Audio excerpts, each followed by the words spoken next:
Hello दोस्तों, प्रतिमा GS academy पे आप सभी का स्वागत है। दोस्तों, विश्व भूगोल में पर्वत और पठार पे आज हम चर्चा करेंगे।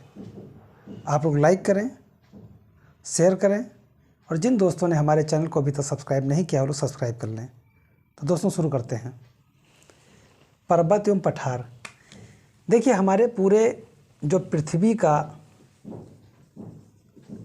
भाग है उस भाग में जल और स्थल दो रूपों में विभाजित है। जो जहाँ लगभग जल 71% है वहीं स्थल 29% है। वैसे स्थल 71.2% है और ये 28.8% है। ये NCERT के बेस्ड है। NCERT में लिखा हुआ है, लेकिन आपको लगभग 71 और 29 समझना है। 71 और 29% में, जिसमें से जो 29% है, अब इस पे हम चर्चा जब करते हैं तो इसका क्लासिफिकेशन कैसे है। 71% के क्लासिफिकेशन के हिसाब से और 29% के क्लासिफिकेशन के हिसाब से जो 29% कुल भू है, स्थल है, उसमें के लगभग 26% ऐसे हैं जो पर्वत और पठार में विभाजित हैं। यानी कि जब आप पढ़ते हैं कि समस्त भूपटल के लगभग 26% भाग पे पर्वत एवं पहाड़ियों का विस्तार है, यानी कि जितना आकार आप देखते हैं उसका 26% में पर्वत और पहाड़ियाँ बनी हुई हैं। तो ये पर्वत के साथ साथ पहाड़ी क्यों बोला जाता है? पर्वत और पहाड़ी, इसमें कुछ अंतर होता होगा या तो दोनों अलग अलग हैं? तो देखिए, पर्वत और पहाड़ियाँ संरचनात्मक दृष्टि से देखने में तो एक समान लगते हैं, देखने में एक समान लगते हैं, लेकिन इनके जो कॉलिंग यानी कहने की, इनका जो नामकरण है, बोलने की जो प्रवृत्ति है, उसके आधार पर हमारे जो भूवैज्ञानिक हैं उन्होंने इनका नामकरण अलग अलग किया। तो अलग अलग किया तो कैसे किया?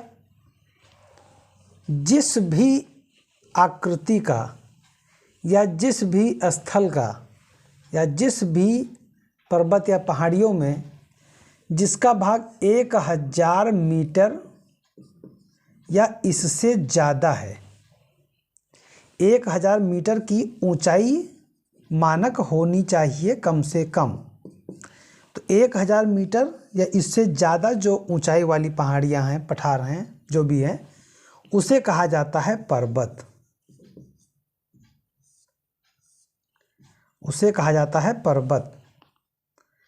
और अगर जो 1000 मीटर से नीचे हैं, जिसकी ऊंचाई 1000 मीटर से नीचे है, उसे कहा जाता है पहाड़ियाँ, यानी पहाड़ी या पहाड़ियाँ। अब ऐसा अगर कहा जाता है तो आगे चल करके एक मिलता है पठार। तो ये क्या है?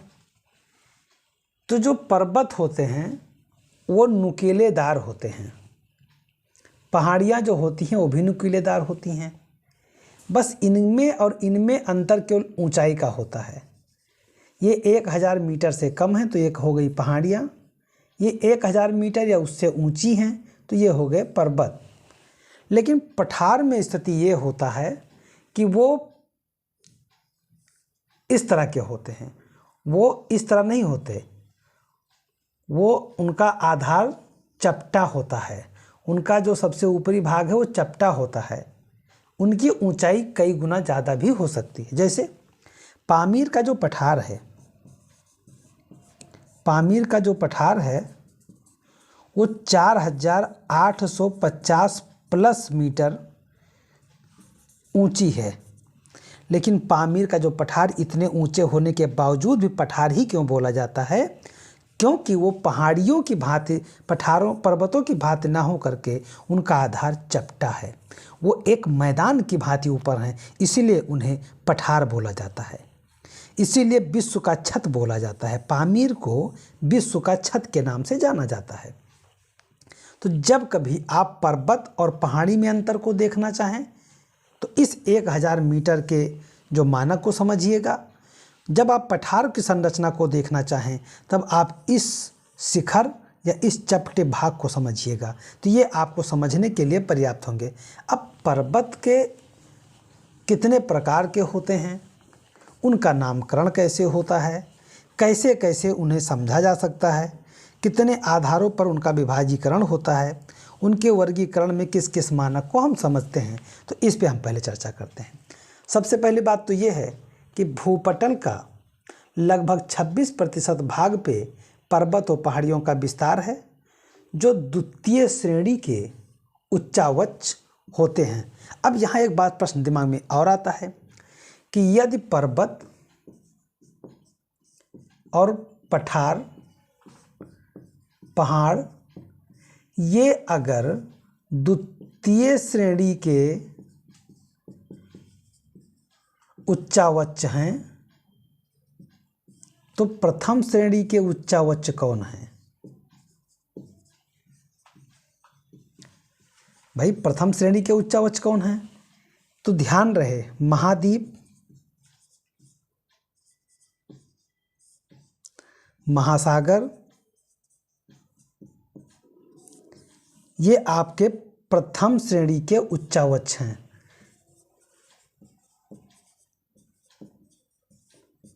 ये प्रथम श्रेणी के उच्चावच हैं। महाद्वीप और महासागर, पर्वत, पठार, पहाड़ ये सब द्वितीय श्रेणी के उच्चावच हैं। नदी, झील, इस तरह के जो छोटे मोटे तटबंध ये सब हैं, ये तृतीय श्रेणी के उच्चावच के रूप में जाने जाते हैं। तो इसको भी आप लोग समझते रहिएगा। अब आते हैं पर्वत पे। तो पर्वत के जो वर्गीकरण है वो हम कितने आधारों पे समझ सकते हैं? तो पहला आधार है आपका स्थिति के आधार पर, यानी स्थिति के आधार पे, ये है स्थिति के आधार पे पर्वत। तो स्थिति के मतलब हो गया कि स्थिति को यहाँ से उठाइए और स्थित शब्द को अपने ऊपर ले लीजिए। तो स्थित का मतलब हुआ कि कहाँ पे पर्वत बना हुआ है, पर्वत कहाँ है। एक प्रश्नवाचक चिन्ह के साथ निकल के आता है कि कहाँ है। क्या पर्वत स्थल पे है? क्या पर्वत समुद्र में है? यदि पर्वत स्थल पे है तो स्थल पे कहाँ है? तट पर है, तटीय पर्वत है या आंतरिक पर्वत है? अब मान लीजिए प्रश्न आता है कि तटीय पर्वत है, तो आपके मन में एक प्रश्न उठेगा कि तटीय पर्वत है तो कौन से प्लेट के वजह से ऐसा हुआ? भाई जब तक प्लेट का अभिसरण जोन नहीं होगा, जब तक प्लेट के टकराने की व्यवस्था नहीं होगी, जब तक प्लेट के हलचल की व्यवस्था नहीं होगी, तब तक पर्वत नहीं बन सकते। तो तटीय है तो क्या महाद्वीप और महासागर के टकराने से बना है? आंतरिक है तो क्या महाद्वीप और महाद्वीप के टकराने से है? और यदि मान लीजिए समुद्री पर्वत है तो समुद्री पर्वत में क्या है? क्या कटक में है? कटक बना हुआ है? क्या दो सागरों, दो महाद्वीपों के बीच में क्या अपसरित जोन बनता जा रहा है? किस तरह की स्थिति की वजह से समुद्री पर्वत का निर्माण हुआ? तो दोस्तों स्थिति के आधार पे या तो स्थल पे होगा या तो समुद्र में होगा। अगर स्थल पे होगा तो तटीय पर्वत और आंतरिक पर्वत में विभाजित होगा। ये आपके स्थिति पे हुआ। अब नंबर बी होगा निर्माण प्रक्रिया के आधार पे कैसे होंगे। चलिए ठीक है, तटीय हो सकते हैं, आंतरिक हो सकते हैं, समुद्री हो सकते हैं, ठीक है, कोई दिक्कत नहीं। तो दिक्कत कहाँ है? तो दिक्कत कहीं नहीं है, लेकिन निर्माण कैसे हुआ? क्या वो पर्वत वलित पर्वत हैं? अगर उनके निर्माण प्रक्रिया को देखा जाए, अगर निर्माण हुआ ठीक है, लेकिन किस प्रक्रिया से हुआ? कोई पर्वत है तो उसका निर्माण किस प्रक्रिया से हुआ? क्या वो वलित पर्वत है? क्या वह ब्लॉक पर्वत है? क्या वह गुंबदाकार पर्वत है?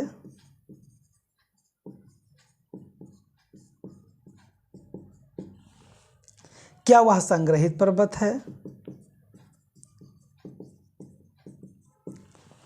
क्या वह मिश्रित पर्वत है? अब मान लीजिए वलित पर्वत है, तो वलित पर्वत की व्यवस्था में दो प्लेटों का बहुत बड़ा रोल होता है।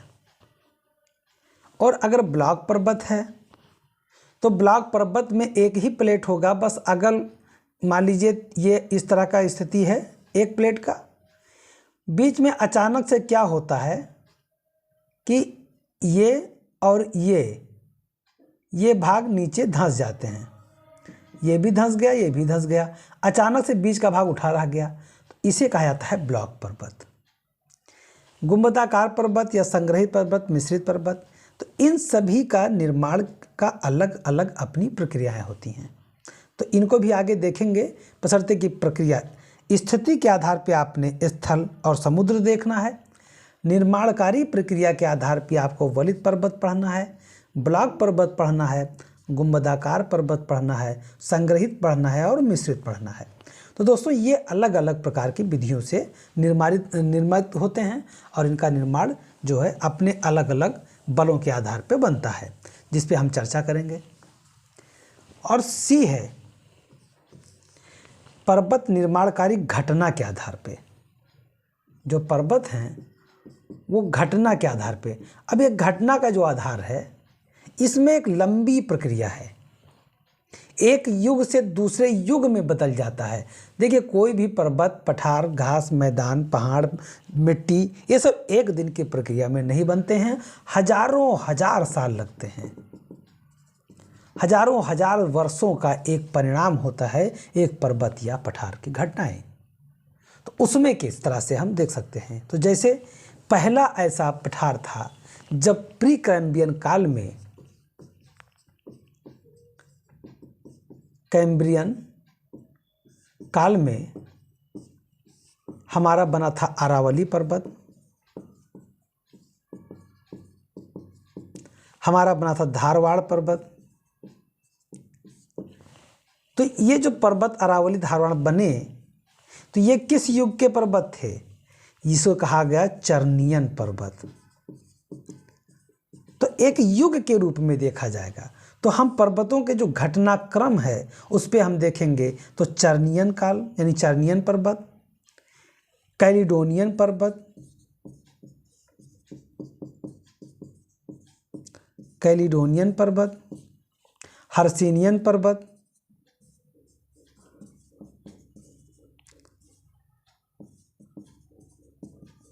और अल्पाइन पर्वत।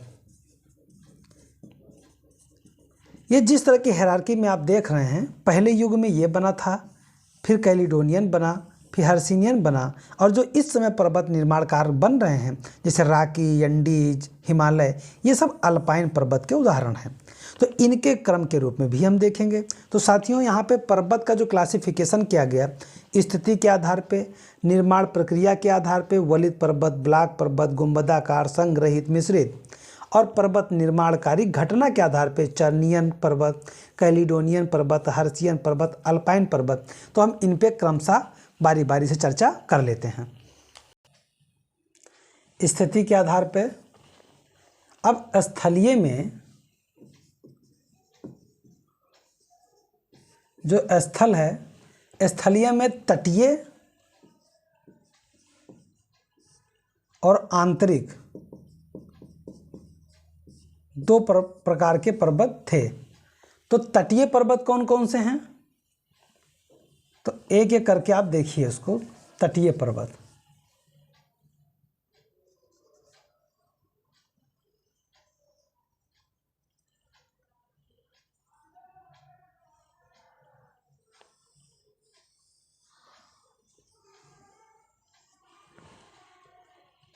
अब ये हो गया महाद्वीप यानी उत्तरी अमेरिका,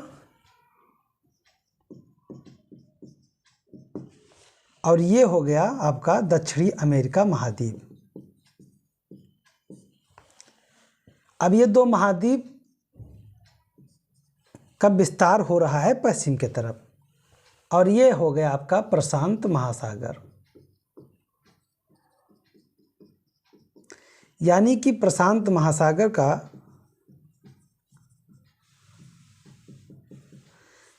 ये जो सागरीय प्लेट है ये इधर जा रही है और ये इधर आ रही है। तो तटीय पे जो ये बेल्ट है, ये बेल्ट आप जो देखेंगे यहाँ पे बना जा कर के रॉकी पर्वतमाला। एक तो ये रॉकी पर्वतमाला बना, और दूसरा जो यहाँ से लेकर के ये आपका जो है ये पनामा नहर से ये कैरेबियन सागर निकल गया, तो ये मध्य अमेरिका के रूप में आ गया। यहीं से ये पूरा बेल्ट, ये सबसे लंबी, विश्व की सबसे लंबी पर्वत श्रृंखला जो है ये बनी जाकर के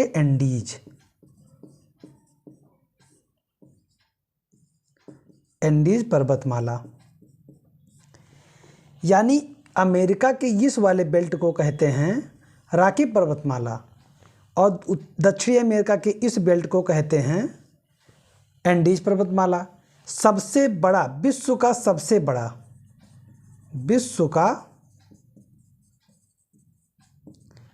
सबसे बड़ा पर्वतमाला ये एंडीज पर्वतमाला है। एंडीज पर्वतमाला, एकांकागुआ इसकी सबसे बड़ी चोटी है। और रॉकी पर्वतमाला ये उत्तरी अमेरिका की श्रेणी है। यहीं पे मैकेंजी, एल्बर्ट, वैसे माउंट एल्बर्ट जो है सबसे बड़ी, सबसे ऊंची चोटी है रॉकी पर्वतमाला की। तो ये आपके तटीय हो गए। तो दो, एक हो गया आपके रॉकी, दूसरा हो गया एंडीज। तो रॉकी की स्थिति आप यहाँ पे देखिए उत्तरी अमेरिका, प्रशांत महासागर बेल्ट के आपस में अभिसरण जोन से, और एंडीज की जो है दक्षिणी अमेरिका, प्रशांत महासागर के अभिसरण जोन से। यानी जो सबसे महत्वपूर्ण था रॉकीज और एंडीज, आप ये देख लिए। अब आपको बचा पूर्वी तट पे यूएसए के अपलेशियन है।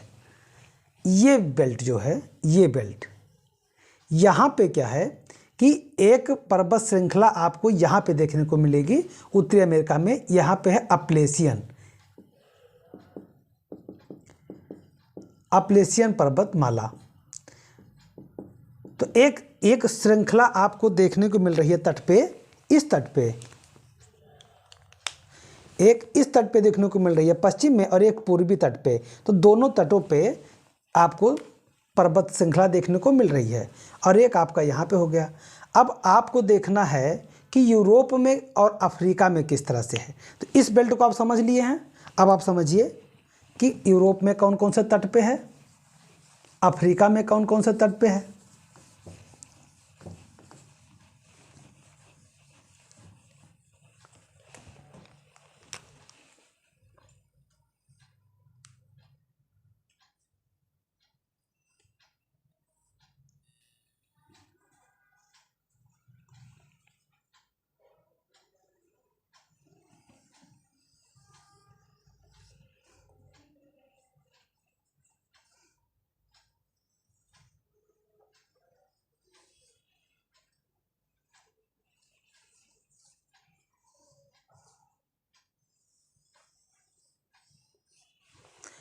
अब ये आपका जो यूरोप है, ये यहाँ पे आपको स्पेन और पुर्तगाल मिलेगा। ये भूमध्य सागर मिलेगा, ये ऐसे करके, और फिर यहाँ से ऐसे करके ये आपको एशिया मिलेगा। ये तुर्की, जॉर्डन, इजराइल ये सब होगा। ये सिनाई प्रायद्वीप है। ये जो प्रायद्वीप आपको दिखेगी, सुएज नहर को इसी से बीच से काटा गया, ये मिस्र है, तो यहाँ पे सिनाई प्रायद्वीप है। फिलहाल इस पे चर्चा हम जब मैप पढ़ाएंगे तब करेंगे।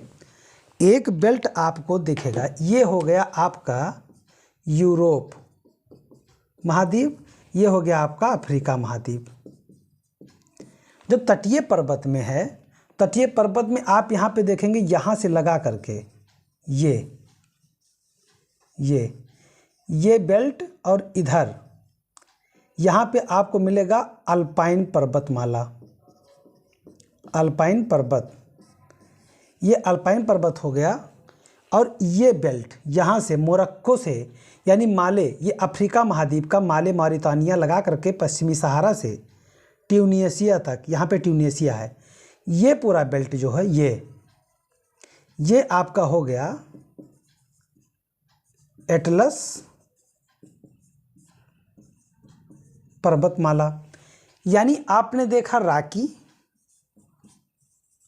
आपने देखा एंडीज, आपने देखा अप्लेशियन,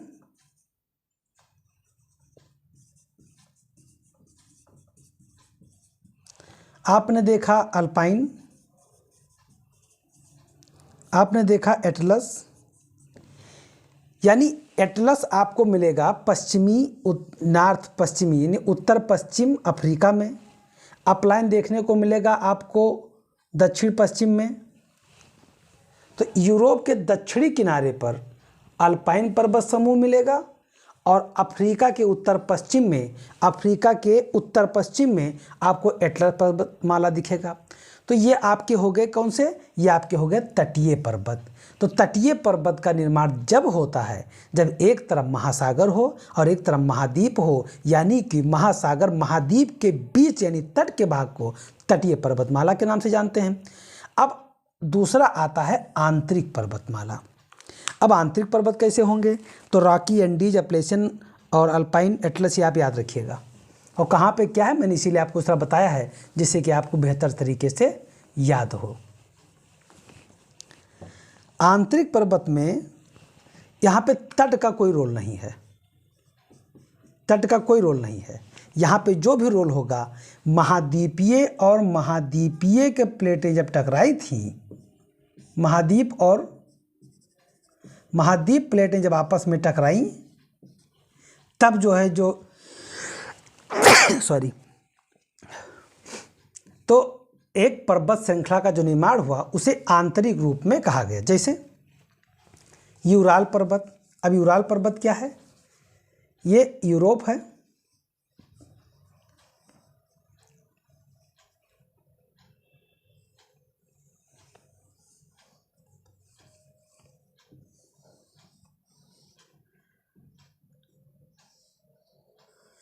और ये एशिया, यूरोप, एशिया, अफ्रीका। तो ये यूरोप जो है ये ऐसे करके है, उसके बाद इधर एशिया हो जाता है, यूरोप और ये एशिया। हुआ क्या था कि जब अंगारा लैंड का विभाजन हुआ था, तो उत्तरी अमेरिका, यूरोप, एशिया, इसमें जो है विभाजन हुआ था। लेकिन हुआ क्या, उत्तरी अमेरिका तो पश्चिम में ज़्यादा भाग गया। यूरोप और एशिया में क्या हुआ कि इसके भाग अलग टुकड़े तो हुए, लेकिन ये इधर और ये इधर के रूप में ऐसे इनका समायोजन हुआ कि यहाँ का एक पर्वत श्रृंखला बना, यूराल पर्वत श्रृंखला। जो यूराल पर्वत आप देख रहे हैं, यूराल पर्वत और भूमध्य सागर, ये जो भूमध्य सागर, कारण इसे रूम सागर भी कहते हैं, ये जो इधर टेथिस सागर हुआ करता था, जब यूरेशियाई प्लेट और भारतीय प्लेट आपस में टकराए तो हिमालय का तो निर्माण हुआ, लेकिन टेथिस सागर ने अपने अस्तित्व को खो दिया। जब अपने अस्तित्व को टेथिस सागर ने खो दिया तो उनके कुछ अवशेष भूमध्य सागर ये नहीं जुड़ पाए दोनों। अफ्रीका और यूरोप का संगम नहीं हो पाया, नहीं तो यहाँ भी हिमालय का फिर यहाँ से छोर से लेकर के और ऑस्ट्रेलिया के छोर तक फिर हिमालय का संगम होता, और जो कि ऐसा नहीं हो पाया, इसलिए यहाँ पे एक सागर बचा रह गया। ये टेथिस का तो अवशेष सागर है, लेकिन भूमध्य सागर और रूम सागर के नाम से जाना जाता है। तो यहाँ पे एक आंतरिक पर्वत हुआ, उसे कहा जाता है यूराल पर्वत। ये जो बेल्ट है ये है यूराल पर्वत, यूराल पर्वत समूह। अब इस यूराल पर्वत और भूमध्य सागर के वजह से ये अलग महाद्वीप, ये अलग महाद्वीप के रूप में दर्शाया जाता है। इसीलिए यूरोप को भी एक महाद्वीप और एशिया को भी एक महाद्वीप माना जाता है। इधर आधा पार्ट तो इधर रूस का है, रूस का लगभग ऊपर का पार्ट जो है, तो एशियाई भाग के जो रूस हैं उसे कहा जाता है साइबेरिया, और जो यूरोपीय भाग के रूस हैं उसे कहा जाता है रसिया। यानी कि जो ये भाग है यूराल पर्वत, तो हम आंतरिक पर्वत की बात कर रहे हैं, तो पहला आंतरिक पर्वत हमारा यूराल पर्वत हमें दिखा। वो कहाँ पे दिखा? यूरोप के इस भाग में दिखा। दूसरा है वासजेस पर्वत। तो यहीं पे अब इसे आप पूरा यूरोप समझिए, यहाँ पे आपको मिलेगा जर्मनी और स्विट्जरलैंड।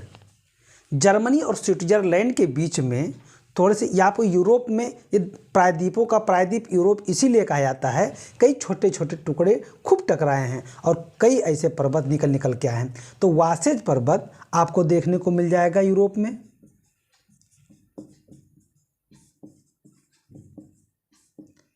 यानी यूराल पर्वत आपको देखने को मिल जाएगा और वासजेस पर्वत भी आपको देखने को मिल जाएगा। और यहीं पे आपको मिलेगा ब्लैक फॉरेस्ट, जर्मनी के पास में ही है ब्लैक फॉरेस्ट। इनकी कहानी सब की एक ही तरह से है, बस नाम अलग अलग हैं। ब्लैक फॉरेस्ट बना। अब ये तो आपने देख लिया कि आपको 3 पर्वत यहाँ देखने को मिल गए। यूराल पर्वत ये है, वासेज पर्वत आपको जर्मनी स्विट्जरलैंड यहाँ के पे है, ब्लैक फॉरेस्ट भी आपको जर्मनी के पास देखने को मिल जाएगा। एक पर्वत है हिमालय पर्वत, आंतरिक पर्वत में हिमालय भी आता है। तो आंतरिक पर्वत में जो हिमालय आता है, आप यूराल समझ गए। यूराल कहाँ पे है? वासेज, ब्लैक फॉरेस्ट, ये आंतरिक पर्वत। देखिए तटीय पर्वत पे हम चर्चा कर चुके हैं। तटीय पर्वत राकी, एंडीज, अपलेशियन, एटलस, अल्पाइन, है ना। और फिर अब देखना है आपको आंतरिक पर्वत में यूराल, वासेज, ब्लैक फॉरेस्ट, ये मैंने देख लिया। अब हम देखते हैं हिमालय। तो हिमालय का अस्तित्व कहाँ पे है और किस तरह से हिमालय का निर्माण हुआ।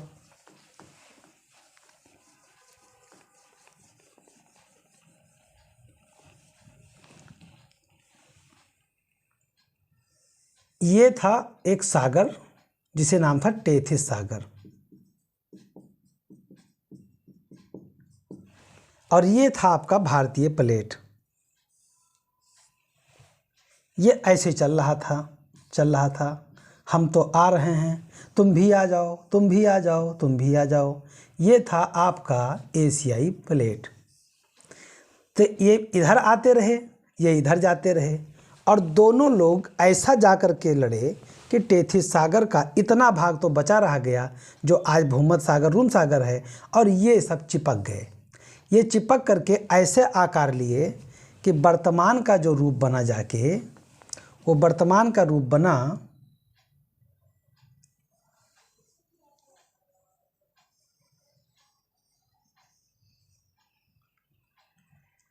और यहाँ पे ऐसे आद करके ये ठीक। तो जो ये बेल्ट आप यूरेशियाई और भारतीय प्लेट जब टकराई, तो यहाँ से एक बेल्ट इधर तो निकल गया। यहाँ पे है पामीर की गांठ, जिसे विश्व का छत कहा जाता है। और ये बेल्ट हो गया आपका काराकोरम, ये हो गया हिंदूकुश, काराकोरम, हिंदूकुश, और ये आपका पूरा हो गया लद्दाख। ये हो गया बृहद हिमालय, पूरा बृहद हिमालय ऐसे आ कर के भारत का यहाँ तक, यानी म्यांमार की छोर तक, यानी ऑस्ट्रेलिया बेल्ट तक का गया तो यहाँ तक रुक जाइए, हिमालय पे आइए। तो ये जो पार्ट है, ये पार्ट, इसे कहा गया हिमालय, यहाँ म्यांमार के तक। तो हिमालय आपको दिखा, हिमालय पर्वत माला समूह, ये भी आंतरिक भाग है। अब हिमालय की सबसे बड़ी चोटी जो है वो माउंट एवरेस्ट है। अब ये विश्व की सबसे ऊंची चोटी है, विश्व की सबसे ऊंची चोटी है, 8,850 मीटर की ऊंचाई है। अभी कई जगह पे आपको 8,848 मीटर मिलेगा, लेकिन संशोधित NCERT में 8,850 मीटर बढ़ चुका है और ऊंचाई, कारण इसका अभी बढ़ ही रहा है।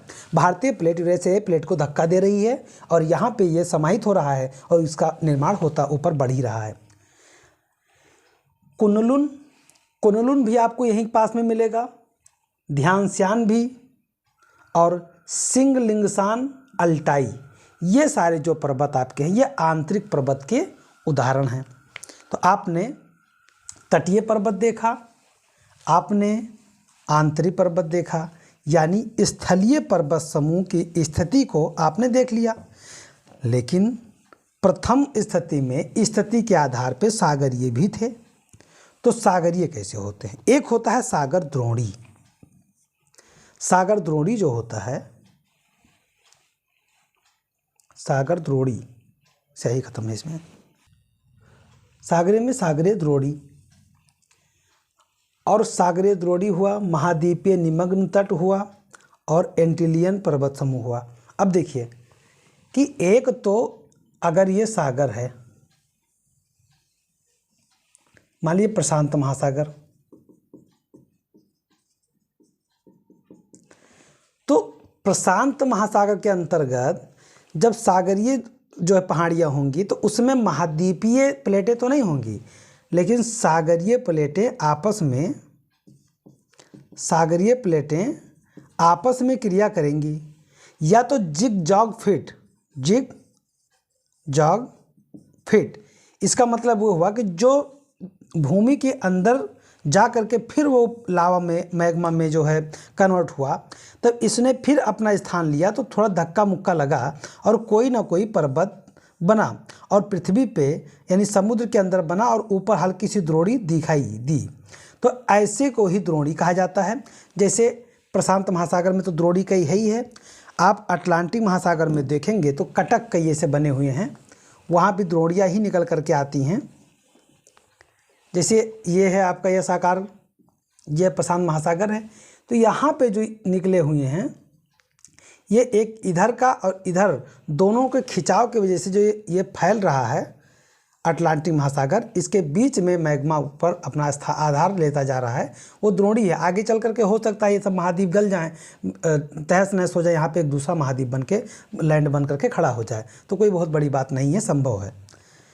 महाद्वीपीय मग्न तट, महाद्वीपीय मग्न तट क्या होता है? जैसे भाई हमारा किनारा है, मान लीजिए हमारे ये भारत है, ये तमिलनाडु है, तो यहाँ पे एक बैग समुद्र गहरा नहीं है, यहाँ पे 1 मीटर से लगा करके ऐसे धीरे धीरे गहराता तो जाएगा।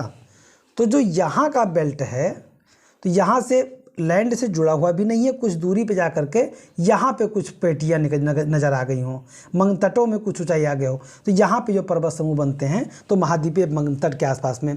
तो महाद्वीपीय मग्न तट भी मछली पालन के लिए, मछली पकड़ने के लिए कई संसाधन के रूप में इसे जाना जाता है, तो आपको यहाँ भी देखने को मिलेगा।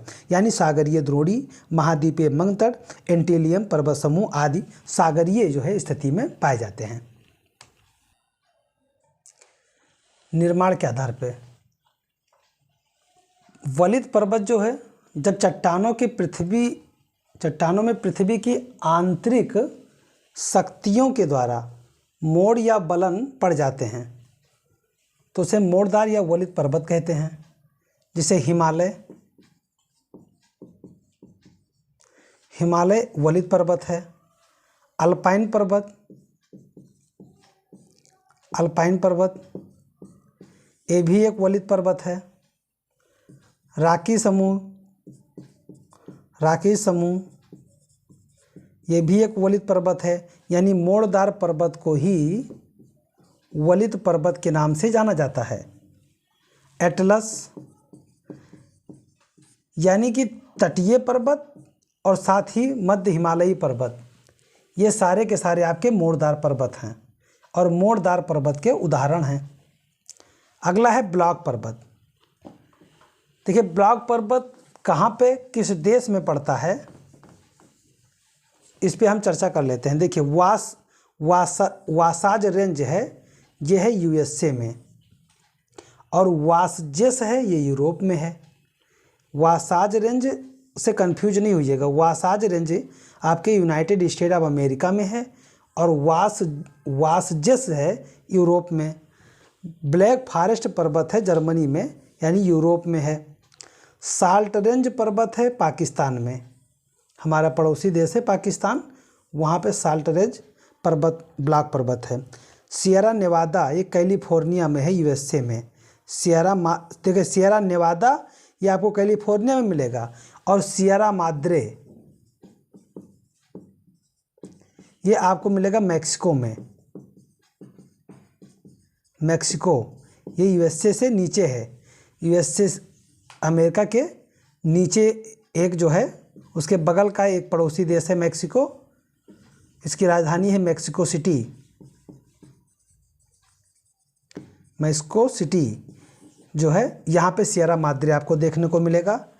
अच्छा, संग्रहित पर्वत क्या होते हैं? संग्रहित पर्वत जो हैं ये मिट्टी,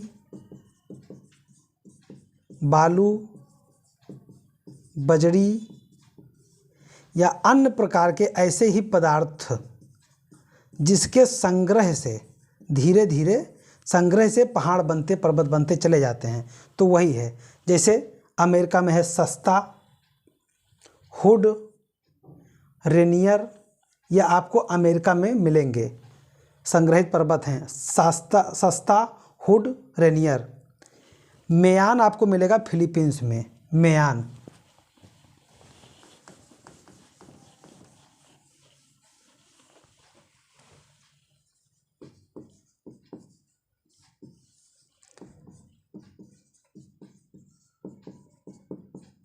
मियान आपको मिलेगा फिलीपींस में। फ्यूजियामा जापान में, ये संग्रहित पर्वत के उदाहरण हैं आपके। कोटापैक्सी इक्वेडोर में है, ज्वालामुखी है, सक्रिय ज्वालामुखी सबसे ऊंची यहीं पे है। पोपोकैंटीपेटल ये मैक्सिको में मिलेगा। विसुवियस इटली में है, एकांकागुआ चिली में है, किलिमंजारो अफ्रीका महाद्वीप में है। तो ये रहे आपके निर्माण कार्य के उदाहरण। तो दोस्तों चलो बंद करो। हेलो दोस्तों, तो मैं अपनी क्लास को यहीं पे समाप्त करता हूँ। धन्यवाद। जय हिंद, जय भारत।